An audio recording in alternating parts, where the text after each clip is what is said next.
Oke, kembali lagi di Sok Jadi Pandit dan kali ini gua akan membahas dua laga pramusim. Yaitu yang pertama adalah Manchester United berhadapan dengan Real Madrid, yang kedua adalah Barcelona berhadapan dengan Arsenal. Kita ke MU Madrid dulu. Ini dua tim dengan basis supporter terbesar di dunia. Ya, satunya adalah peraih gelar Liga Inggris terbanyak, yang satunya lagi adalah peraih gelar Liga Spanyol terbanyak. Walaupun mereka bertemu dengan di preseason, hanya di pramusim, tapi kita ingat juga kata Erik ten Hag bahwa MU tidak akan bermain seperti pramusim.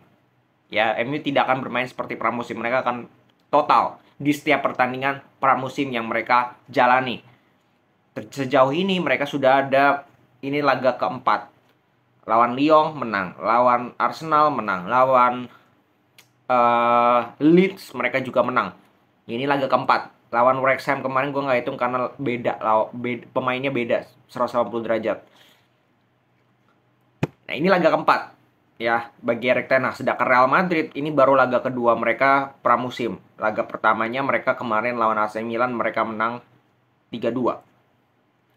Dari starting 11 dua-duanya praktis inti. Ya, Manchester United itu Maino mencoba dimainkan lagi bersama dengan Casemiro. Sayang banget di menit 6 sudah ditarik keluar karena cedera, maka dari itu Eriksen masuk. Jadi ya, kalau ditambah Eriksen, praktis ini pemain intinya MU.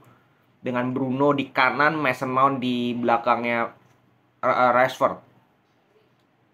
Real Madrid ini menurut gue gambaran starting 11 yang ideal. Minus mungkin Courtois. Tapi sisanya mereka bermain dengan 4-4-2. Ini pemain-pemain inti semua. Carvajal, Rudiger, Alaba, Garcia, Fran Garcia. Di tengah Modric, Tchouaméni, Camavinga, Bellingham, Rodrigo, Vinicius. Ya paling ada 1-2 perubahan. Tapi sisanya ini gambaran kurang lebihnya Madrid musim depan seperti ini yang akan dicoba oleh Ancelotti. Nah, yang gue mau lebih bahas secara permainan ya 50-50. Madrid di babak pertama lebih unggul, di babak kedua MU lebih ngegas. Tapi permasalahannya dari kedua tim ini sebenarnya sama, yaitu tidak ada striker utama. Tidak ada nomor 9 murni yang bisa menciptakan gol demi gol. Kita lihat di MU ketika mereka mendominasi di babak kedua. Praktis 80% peluang dari Manchester United, 15 shots yang mereka ciptakan itu praktis mayoritas dari luar kotak penalti. Garnacho shot, Bruno Fernandes shot, Anthony shot. Di babak pertama Casemiro berapa kali shot walaupun off target. Itu banyak banget. Sehingga ini juga membuktikan bahwa mereka tidak punya kreativitas di final third. Ujung-ujungnya yang mereka harapkan adalah shooting dari lini kedua. Gak ada salahnya, cuman bagaimana kalau lu ketemu low block? Bagaimana kalau lu ketemu tim dengan defense yang kuat? Dengan kiper yang tangguh? Maka cara seperti ini tidak akan berhasil. Kemarin mereka berhasil menghadapi Arsenal. Mereka bisa cetak gol lewat jarak jauh, lewat Bruno Fernandes. Tapi, apakah lu mau bermain seperti itu terus setiap pertandingan? Kan enggak. Lu harus juga bisa ada variasi lain. Ada variasi serangan lain. Itu harus. Nah, ini yang gue tidak lihat dari Manchester United. Ujung-ujungnya mereka menguasai build up-nya udah lumayan oke. Gue bilang nggak oke-oke amat, tapi lumayan oke lah. Mereka sudah ada beberapa momentum jadi 3-2-4-1 kayak City, di mana Lisandro di babak pertama yang masuk ke tengah, babak kedua Lindelof yang masuk ke tengah. Jadi kayak John Stones-nya. Itu sudah ada beberapa kali, cuman belum sesignifikan City lah, belum sesmooth ya bagaimana transisinya dari menyerang ke bertahan, bertahan ke menyerang. Sehingga defense mereka pun kalau gue bilang dengan Onana ini ada adaptasi. Ya defensive line-nya terlalu tinggi, gol pertama Madrid juga gara-gara defensive line tinggi. Gol kedua pun gara-gara counter di mana tidak ada yang menjaga seorang Joselu. Ini PR yang berat banget untuk lini pertahanan MU. Apakah mereka bisa perbaiki ini? Ya bisa-bisa aja. Cuman perlu adaptasi, perlu waktu. Onana, ya kita belum bisa judge apa-apa. Berapa kali dia build up juga cukup bagus. Tapi bagaimana save-nya? Yang gue berkali-kali bilang bahwa Onana ini kalau secara safe dengan De Gea ini masih 1-2 level di bawah. Cuman yang menjadi keunggulan Onana adalah dia bisa build up bola dari bawah. De Gea nggak bisa. Ya, itu sesimpel itu perbedaan mereka. Nah, untuk Real Madrid, mereka cetak gol Bellingham ini, which is good untuk Bellingham. Pressure minimal meredakan pressure lah, dia harganya mahal, pasti orang menuntut lebih. Pertandingan pertama mereka dia sebenarnya not bad tapi nggak cetak gol, sehingga mungkin ada hujatan, masih ada kritik bla bla bla. Tapi di pertandingan kali ini dia bisa membuktikan walaupun main cuma 45 menit tapi dia bisa cetak gol, dan golnya keren banget, chip ball, orang bilang offside padahal itu masih ada Wan Bissaka jelas. Madrid pun sama. Madrid pun sama, walaupun mereka menang, walaupun mereka bisa cetak gol, tidak ada penyerang yang murni, itu perlu adaptasi lagi. Karena Vini itu kan biasanya melebar. Vini itu biasanya benar-benar melebar di sayap kiri. Ya kan, seperti yang kita tahu, Benzema di tengah, Rodrigo di kanan, musim lalu seperti itu. Nah, musim ini, Vini dengan Rodrigo ini harus main di tengah.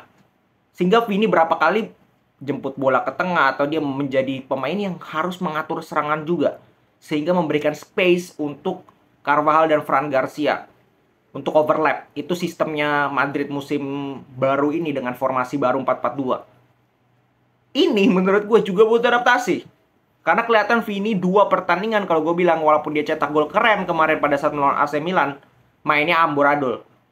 Amburadul, sering kali buat passing yang salah, dribblenya juga belum perfect, atau dia perlu adaptasi. Dia masih perlu adaptasi dengan formasi baru ini, dimana dia lebih ke tengah. Dimana di tengah space-nya dibandingkan dia di kiri itu jauh lebih kecil. Dan lebih banyak pemain akan menutup pergerakan dia. Jadi menurutku juga Real Madrid ini, walaupun mereka menang 2 pertandingan dimana AC Milan sama MU mereka mampu kalahkan, cuman yang terpenting ini masih preseason. Dan bertahun-tahun Real Madrid preseasonnya jelek, musimnya bagus. Preseasonnya bagus, musimnya jelek. Jadi preseason menurut gue belum bisa dijadikan patokan 100%. Tapi yang gue bahagia adalah performa anak-anak muda ini. Bellingham, Tchouaméni, Camavinga itu mainnya luar biasa. Fran Garcia menurut gue itu juga patut diapresiasi. Babak kedua Valverde, ya so-so.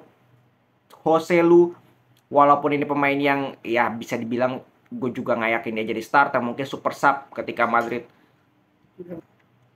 Misalkan Madrid di menit 60-70 lah belum cetak gol, mungkin Joselu bisa masuk lewat bola-bola udara, karena bola-bola udaranya cukup bagus. Ketika Joselu datang tadi di babak kedua, 3-4 peluang dia bisa ciptakan. Serius, satu kena tiang, satu mampu di save Onana. Itu kan sudah menunjukkan bahwa ini pemain sebenarnya bisa berbahaya nih kalau dikasih passing-passing yang berbahaya. Dia di tipenya poacher. Ya, di timnas Spanyol pun demikian, sebagai super sub oke. Tapi apakah dia bisa continue?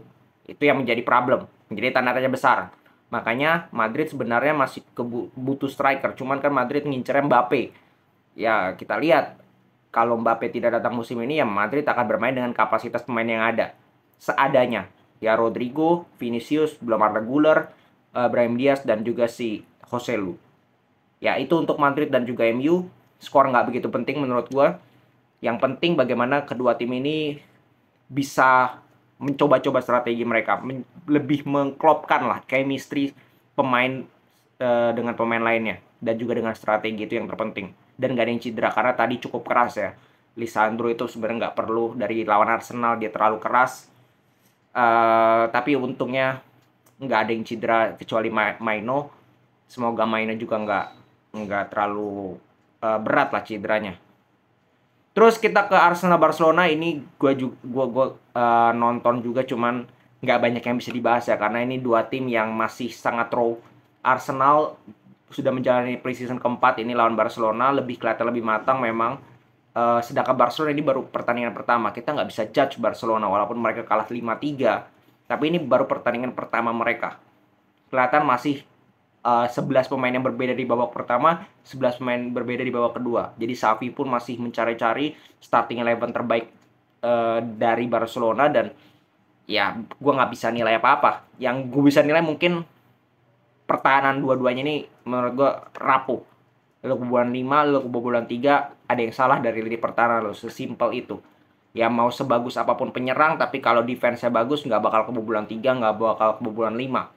Ya, jadi itu yang harus mungkin diperhatikan oleh pertahanan dari kedua tim, oleh pelatih dari kedua tim.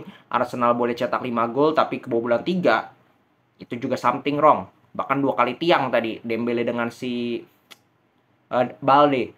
Coba kalau itu gol. Barcelona pun demikian. Dapat penalti Saka, nggak masuk juga. Dapat peluang depan gawang juga Saka, melambung juga di babak kedua. Jadi banyak sekali peluang dari kedua tim, bukan karena kedua tim mainnya sempurna, enggak, tapi defense dari kedua tim ini menurut gue terlalu mudah ditembus. Terlalu membuat banyak error, banyak blunder. Golnya si Rafinha lewat free kick blunder, golnya Saka blunder dari Christensen.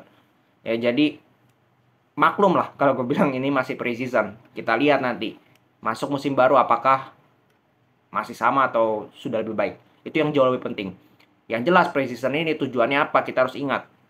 Tujuannya adalah untuk coba-coba, tujuannya untuk meningkatkan fitness dalam pertandingan, fitness pemain karena sudah libur, dari libur kan pasti ada yang kekurangan apalah dalam segi stamina, dalam segi match fitness, itu yang dikembalikan. Chemistry, coba-coba strategi, kalau ada pemain baru adaptasi, itu yang penting dari preseason.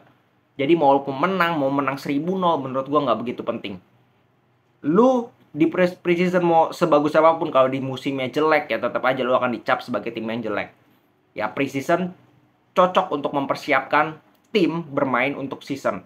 Untuk season yang sesungguhnya, bukan sebagai judgment bahwa oh iya kalau kalah di preseason, kalau jelek di preseason bagi tim ini jelek. Nggak sama sekali.